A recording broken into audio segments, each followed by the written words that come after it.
Welcome to the Actors Side. Today, so excited we have Amy Adams here, and Amy's been nominated for every award under the sun this year, so it's so exciting for Arrival, and a terrific movie, and you're also great in Nocturnal Animals. You have two movies out at the same time in theaters. That must be fun for you. It's really fun, yeah. You never know sort of when you're making them, how they're going to decide to release them, so it's interesting when they come out so close together, you know. This is all about acting, and I'm curious as to how you got into acting in the first place. It was like dinner theater or Yeah, something?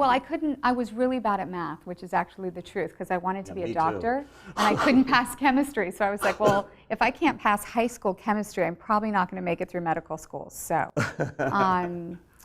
So I was a dancer at the time, and I've always been attracted to the arts and attracted to all of that, but I was a dancer and I started doing dinner theater. That's how I started, yeah. Wow. How did you get into dinner theater? Because that sounds like fun to do, except I imagine it's kind of weird with people People eating. don't eat while you're doing it. Oh, I okay. think you know, everyone saw, what was it? What was the movie? Was it Soap? What was it? The one with Kevin Klein? Kevin Klein, yeah, where he's doing Soap Death Dish. of a Soap Dish, yeah. And everyone's like eating while he's doing Death of a Salesman, yeah. No, I think it can be like that, but the ones I worked at were very different. And you know, a friend of mine called me up. I was in Atlanta, and she said, you know, I'm working at this one place, and I have to leave. Do you want to come down and do the role? They needed somebody who did ballet, sang, and tapped, and could say a couple lines.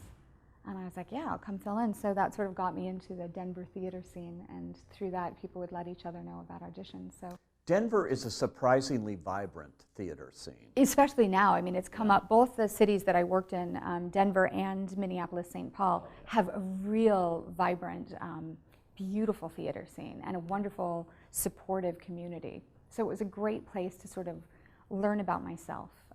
That's great, because you grew up in Colorado after moving around for the first few years, right? Yeah, absolutely. And so you were right there Yeah. to sort of jump in. Yeah, I jumped in and I got to work at this. My first dinner theater was Boulder Dinner Theater doing a chorus line.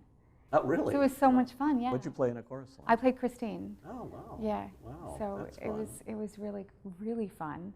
But we did have to wait tables there, which I'm really, really, really bad at.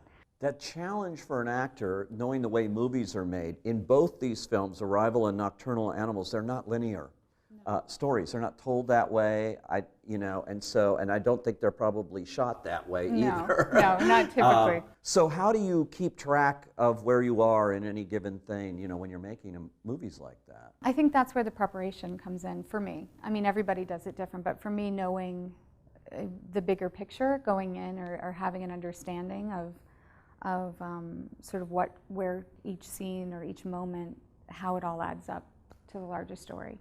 That's really helpful. But it asks a lot of the audience too, and we've been really fortunate that the audiences have sort of gone along with this nonlinear way of storytelling. I think that's a credit to the editors and the directors and the composers, because you rely so much on that to help connect the nonlinear.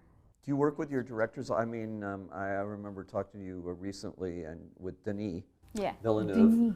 I love him. Also, I call him Dennis Villanueva, but as a joke. It's a joke. Yeah, Denis, but you had you wanted to share a lot of your thoughts about the character with him, right? Yeah. And he's like, you need to stop talking, not because I don't value what you say, but you're talking too fast. I cannot understand you. I did. I think a lot of times I realize I talk to my director because I just need to talk it out, right. But usually by the time I'm finished talking, I've answered it myself. I'm sure it's an exercise in frustration on their part, because they're like, is there a question at the end of this, or do I just have to, I love working with this whole team of people creatively, and to see what everybody brings to it, Yeah, like Tom Ford, this is only his second film, Nocturnal Animals, and of course he's known for the fashion world and things. He's a hell of a director, He is. He really is. Yeah. I'm hoping maybe by his third film people will stop being surprised, Right. Yeah, for his sake. I mean, I love the idea of continually, that he can continue to surprise people, but I wasn't surprised at all. It's funny, I know him as a designer, of course, but I didn't know a lot about him as a designer, about his personal story, like his backstory that led him. Yeah. And it wasn't, I made an effort not to find out until after. And it was fascinating because I really just thought of him as my director. And then I was like, you totally reinvented Gucci? And then I was telling him all his accomplishments. He's like, okay. Yeah, after I went and did research on him. Afterwards? Afterwards, yeah. Like a month ago.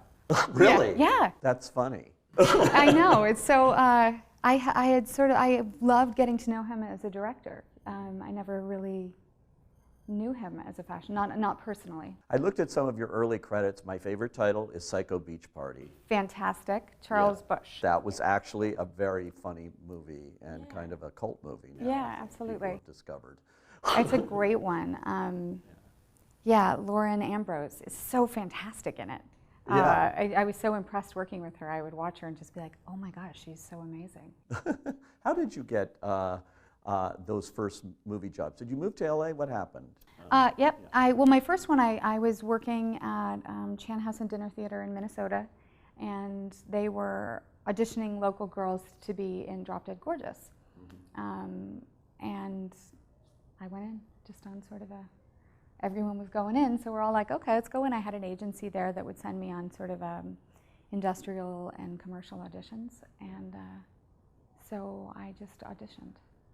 I got to say, the first time I just focused on Amy Adams was in a movie I love. It's one of my favorite Spielberg movies, Catch Me If You Can.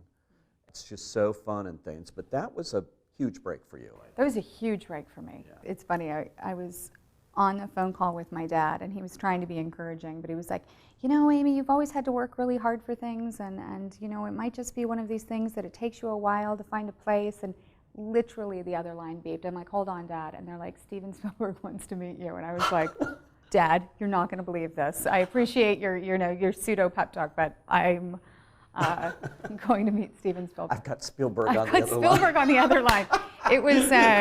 It was really, I was so nervous to meet him.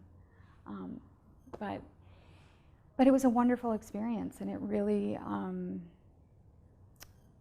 yeah, it was special. It was special for me. It was wonderful. How do you deal with that? You know, going on those auditions, was it nerve-wracking for you to do that in general, or just because it was Steven Spielberg? And Well, I didn't read for Steven. Steven had seen the tape. Apparently, Debbie Zane, the casting director. Yeah. Casting directors are the unsung heroes. There really should be a casting Oscar.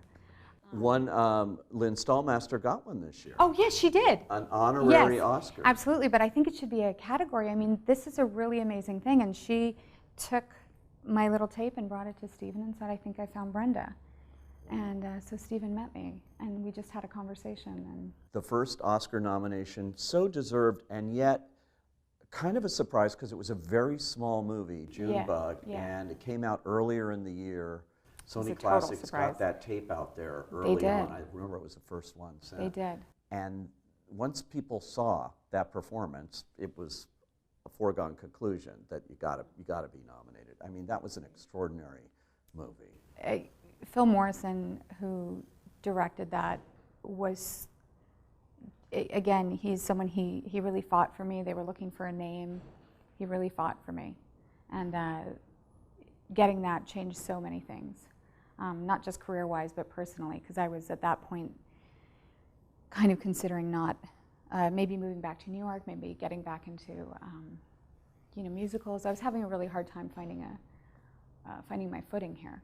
Still, even after Catch Me, I had a tricky period, you know. Is that right? And oh, so yeah. That kind of frustrating period where you go like, what am I doing? Or yeah, I think I just had a big crisis of confidence. I was trying to be something I wasn't, and I think Junebug just sort of shook me out of it, you know. So authentic and had such an impact, I think, particularly for women that went to see that. They must have come up to you and talked about that role. Yeah, I've had a lot of women share their stories about having lost a child in childbirth. It's been humbling. Yeah. It's very humbling. But it's something great as an actor that you can have that kind of impact. I mean, it is. Where else can you do that yeah. like that? And a lot of it, it's sort of this thing we don't talk about in our culture. Is it's surprisingly common, and we don't talk about it. Yeah. And so it's hard, I think, Do you feel you have to have some sort of connection to the character, some level of empathy with who you're playing before you can play it, or is there, what is that makes these roles work for you? I can usually tell. I can't talk myself into something. Do you know what I mean? If I read it and I can't find my way in, I'm never going to find my way in. Sort of, if I don't find my way in the first read, I'm usually, I'm never going to. I've made that mistake, being like, oh, I can figure it out, and then I struggle the whole time. So I've really learned to listen to that voice that tells me that I know where this character lives in me, you know.